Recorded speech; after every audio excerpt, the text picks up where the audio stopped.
are we waiting for? Hello and welcome to Sports Around the World. I am Austin Arome. The headlines. UEFA Champions League round of 16, Barcelona draws Paris Saint-Germain in top fixture of the round. Barcelona presidential candidate Emil Rosard insists that Lionel Messi must take a pay cut or leave the club. In boxing, Anthony Joshua ready to face Tyson Fury after downing Pulev. And in tennis, Roger Federer's injury woes continue as he's not sure of featuring in next month's Australian Open. Before we continue on Sports Around the World, we need to take a short break. And when we come back, we go into the main stories.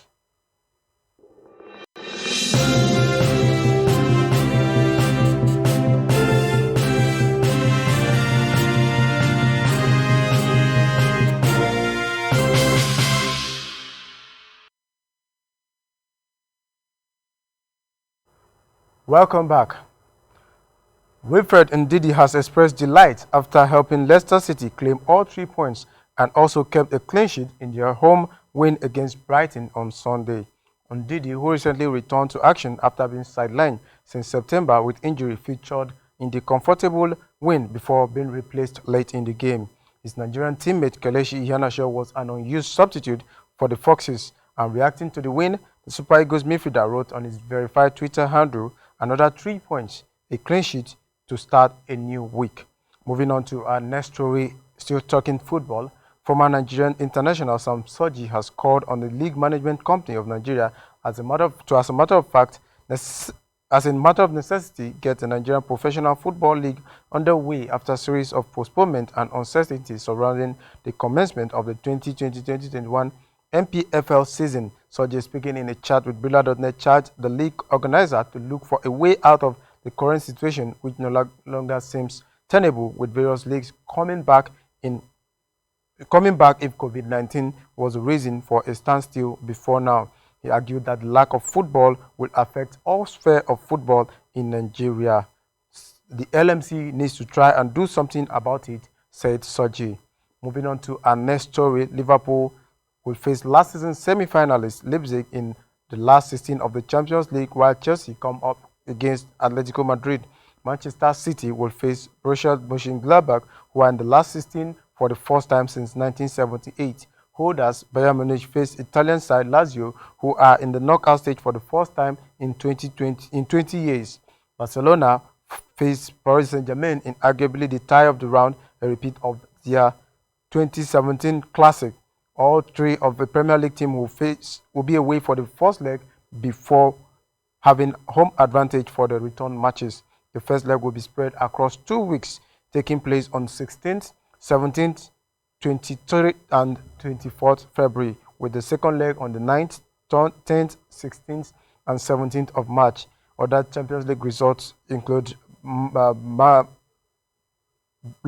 Porto playing against Juventus, while we have Sevilla playing against Borussia Dortmund, while Atlanta will face Real Madrid. Moving on to our next story, one of the presidential candidates in Barcelona's upcoming election, Emil Rosard, has said Lionel Messi must take a pay cut or he will have to leave Barcelona next summer.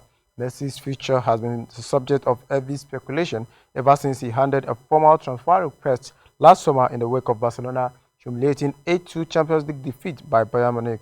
Amid the threat of legal action from the club, Messi decided to stay put, for his contract is up for renewal next summer and will be able to talk to foreign clubs about a move in January.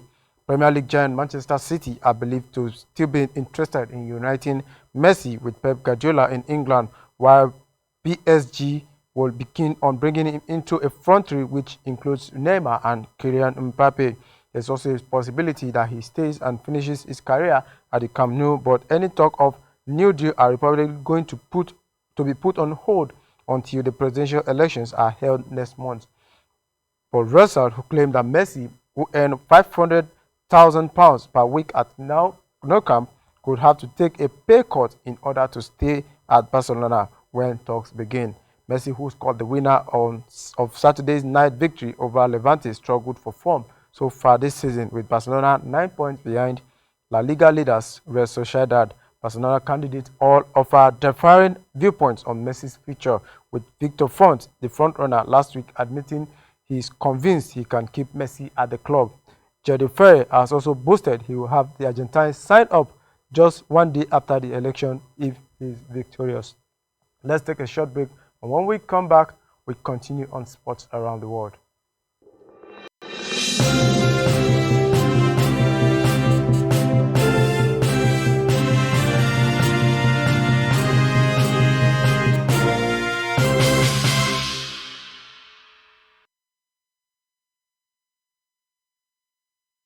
All right, welcome back. Edo State Deputy Governor Philip Shaibu yesterday hinted that the 2020 National Sports Festival may not be convenient for the state to host in January. Dr. Shaibu said after a tour of the Samuel Lokomodia Stadium, Benin City, that the Sport Ministry and the Presidential Task Force on COVID-19 did not consult Edo State before fixing January date after the National Sports Festival was postponed from the December 3rd, sparking uproar from athletes and officials. He called for a meeting of the National Sports Council to meet and chart a new course for the National Sports Festival, adding that Edo would not be ready between March and April. Edo will be ready between March and April 2021. The National Sports Festival was originally billed for March 2020, but it was hit by worldwide coronavirus postponement. A new date was fixed for December 3rd to 17th, and Edo State was ready to implement coronavirus precaution, but the PTF on COVID-19 came out of the blue to announce another cancellation, much to the chagrin of the athletes and coaches nationwide. Moving on to our next story in basketball, Joshua dropped a challenger 3 times en route to a stunning knockout in his first fight in over a year. He then said he's prepared to meet fellow British and world champion in the ring next year in a potential undisputed clash. Joshua said he was up for anyone, including Tyson Fury. Joshua dropped Pulev in the third round, but he recovered to hear the bell and began to fight back. But just as he was fighting away into the fight, Joshua dropped him with an uppercut in the ninth session. Once again, Pulev beat the count, but the right hand flattered him with 2 seconds of the rounds remaining. Meanwhile, in the next story, still talking boxing, WBC heavyweight champion Tyson Fury says he wants Anthony Joshua next and vows to knock him out inside 3 rounds. Fury said Fury said he's posting a video on the social media after Joshua's 9th round knockout win against Bulgaria's Kubrat Pulev on Sunday night in London.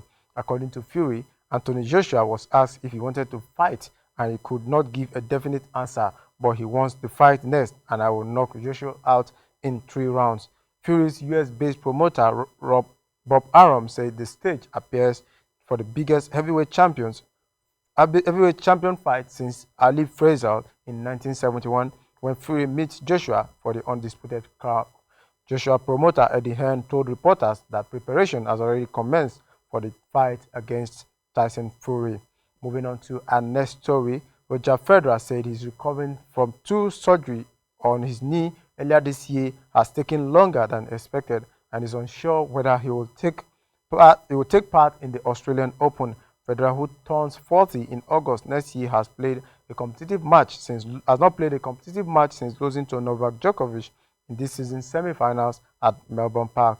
The winner of the 20 Grand Slam title, a record he shares with Rafael Nadal, said in October he was practicing pain-free and expected to return to the circuit at the first Grand Slam of the year, the Australian Open, which is scheduled for January 18th to 31st, but has been reported it will be pushed back to a February 8th to 21 window due to COVID-19 protocols. Even with a 3-week delay, it might not be enough for Federer, who has won the Australian Open 6 times. Let's take another short break, and when we come back, we have more sports stories.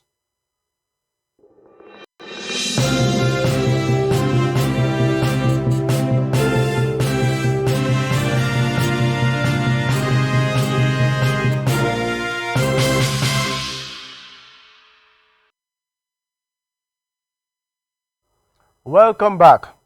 In football, Arsenal manager Mikel Arteta has blamed Swiss midfielder Granit Xhaka, who got sent off for the Gunners in the 1-0 loss to Burnley, describing it as unacceptable. Xhaka followed in the footsteps of Nicolas Pepe with a hand on the throat of Burnley's Dwight McNeil during Sunday's defeat. It was the sixth red card shown to an Arsenal player since Arteta took over under a year ago. No other Premier League side has earned more than 3 during the same period. Arsenal conceded immediately after the restart of play when Pierre-Emerick Aubameyang headed ball into his own net. Speaking to reporters after the game, Arteta once again held very little back in laying into one of his players, stating emphatically, "We threw the game away with the red card." Moving on to our next story in Formula One, an imperious victory for Max Verstappen saw him breeze into his second victory of 2020 at Abu Dhabi Grand Prix season finale, leading home the Mercedes duo of Valtteri Bottas and Lewis Hamilton, who had no answer to Red Bull's pace around Yas Marina circuit. The Mercedes, having taken every pole and race win in Abu Dhabi since 2014, Verstappen reversed the trend with a pole on Saturday before converting it with a dominant performance under the floodlight as he led home Bottas by 15 seconds, with Hamilton coming home just behind his teammate on his first race since coming back after contracting COVID-19 and recovering from the virus. Verstappen's teammate Alex Albon supported Red Bull's course by coming home P4, although having lacked the pace to really challenge the Mercedes in front of him. Last week race winner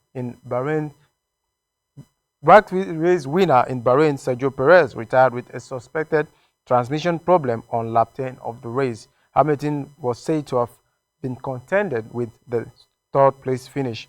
Still on Formula One, McLaren has agreed to sell a third of the company to a group of United States investors, MS Capital, which will invest £185 million by the end of 2022 in a deal valuing the British company at £560 million.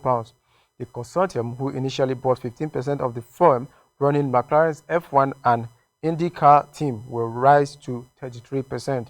Brown said MSP Sports Capital was first and foremost a sports investor which has considerable experience and proven success in global sports properties. MSP has invested in Major League Baseball, NBA basketball, and sport broadcaster ESPN. McLaren Group have faced financial difficulties over the past few years, which has now worsened in 2020 by the coronavirus crisis. Moving on to our next story, South Africa wing Alfie Dianti has been given a 4-year ban after testing positive for performance-enhancing substances. Dianti was named World Rugby Breakthrough Player of the Year in 2020. In 2018, pleaded guilty but says he did not take the banned substance intentionally. The South African Institute for Drug Sports said Dianti's denial had not met the burden of proof. The ban will run until 2023. The 25-year-old has the right to appeal. Dianti made his debut for South Africa against England in June 2018 and has 13 caps in total. Let's take another short break, and when we come back, we have more on sports around the world.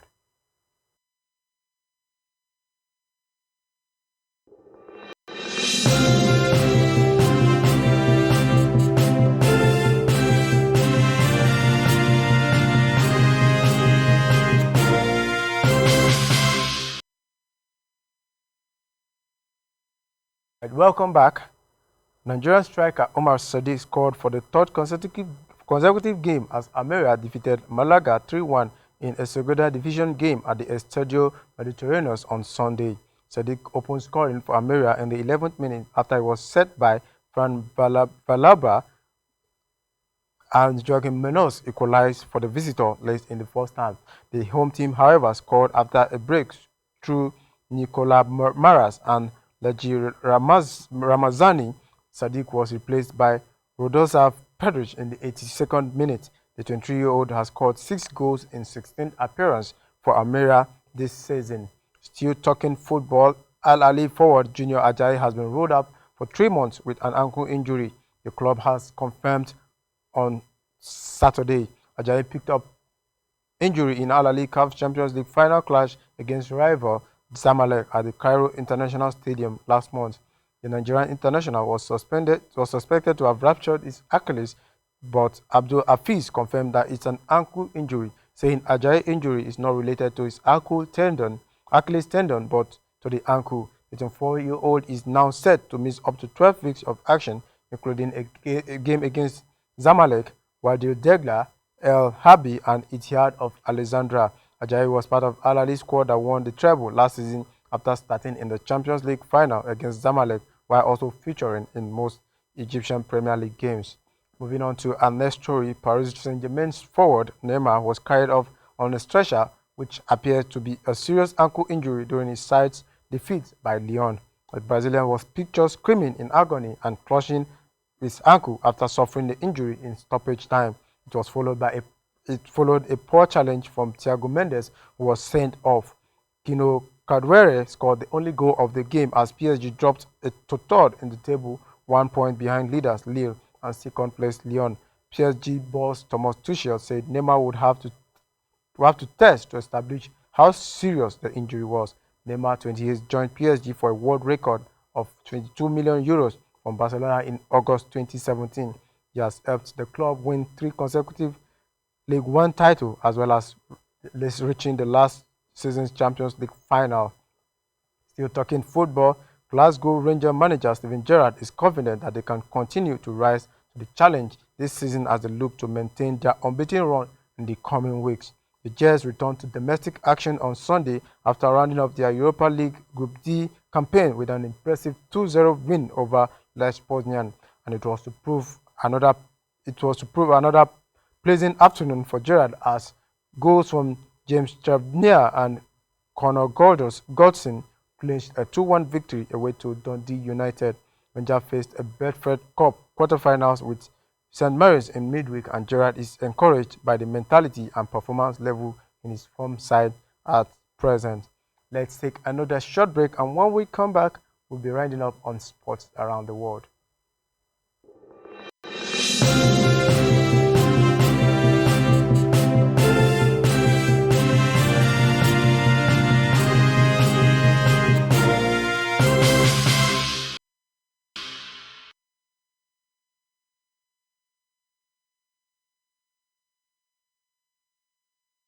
Come back. In basketball, Kevin Durant scored 15 points on Sunday on his unofficial Brooklyn Nets debut, 552 days since his last appearance on court when he tore his Achilles tendon. Durant, arguably the best player in the NBA at the time of his injury, spent his downtime in rehabilitation watching Milwaukee Giannis Antetokounmpo claiming 2 Most Valuable Players award, and LeBron James captured his 4th NBA championship. The Nets are Durant's new teammate, and New York will be in the first city. But before Durant can rejoin the conversation about who is the best, he needs to show he can lead the Nets for the top running of the NBA ladder. On Sunday, Durant played the first half as the Nets beat Washington Wizards 119-114 in their opening preseason game against Barclays at the Barclays Center Arena. It was Durant's first game since tearing his Achilles while playing for Golden State Warriors in the 2019 NBA Finals. Following the surgery, he signed a 4-year deal with the Brooklyn Nets. Moving on to our next story, talking Formula One now. Lewis Hamilton ended speculation about his future intention on Sunday when he made clear he is expected to sign a new contract with Mercedes before Christmas. The newly crowned 7-time world champion, who finished third in the season-ending Abu Dhabi Grand Prix on return from a bout of COVID-19, said talks with team chief Toto Wolff were likely to start in the next couple of weeks. Hamilton has won 6 of the 7 titles with Mercedes since joining in 2013. In that time has won 75 races, the most by any driver with a single constructor. He has also scored in a record 49 consecutive races, if only races start considered after he missed last weekend's Sakhir Grand Prix. On Sunday, he admitted he felt destroyed by the after effects of the coronavirus and was well below his best in the race at the Yas Marina Circuit won by Red Bull's Max Verstappen. Moving on to our next story, fighting on the undercard of Anthony Joshua's versus Koblet bout, Lawrence Okolie took his world title heartbreak out on replacement Nikodem Jaworski, was needing oxygen who was left needing oxygen. Okolie was due to challenge Krzysztof Glowacki for the vacant WBO cruiserweight world title, but after the Pole tested positive for coronavirus, he saw his dream shot at the world title fall by the wayside. Okolie insisted he would not be disheartened by the setback and vowed to deal with the job at hand. And the 27-year-old lived up to his promise as he dropped Jaworski 3 times inside 2 and 1 side rounds. The 2016 Olympian moved to 15-0 with 11 knockouts and put himself in first state to face Glowacki for the cruiserweight crown next year. And rounding up on sports around the world, we talk boxing. The International Boxing Association has taken steps towards a much malign governance structure that has been frequently criticized by International Olympic Committee after it approved an updated constitution at its virtual congress. Under the new constitution, the International Boxing Association has installed themes limit rebrands the executive committee to the board of directors and reduce the number of members on the ruling body from 32 to 22. AIBA is also hopeful that the renewed document will appease the IOC, which last year suspended it as the Olympic governing body for the sport and stripped it of any involvement in the boxing tournament at the Tokyo 20 Olympic Games because of concern over its governance, finance, and refereeing and judging. The inquiry committee, led by IOC Executive Board member Nad Lovick and the AIBA, had been and continue to be managed in disregard of basic principles of good governance required in accordance with the IOC Code of Ethics and the Olympic Charter in its May 2019 report. AIBA was also accused of demonstrating a clear absence of governance processes in the report and used the basis of suspending the AIBA Olympics recognition. Newly elected President Omar Kremlev has promised to resolve all outstanding issues with the IOC in the next 3 to 4 months, including making required changes to its constitution. That's the much we have on sports around the world. I remain Austin Arome. Have a nice day.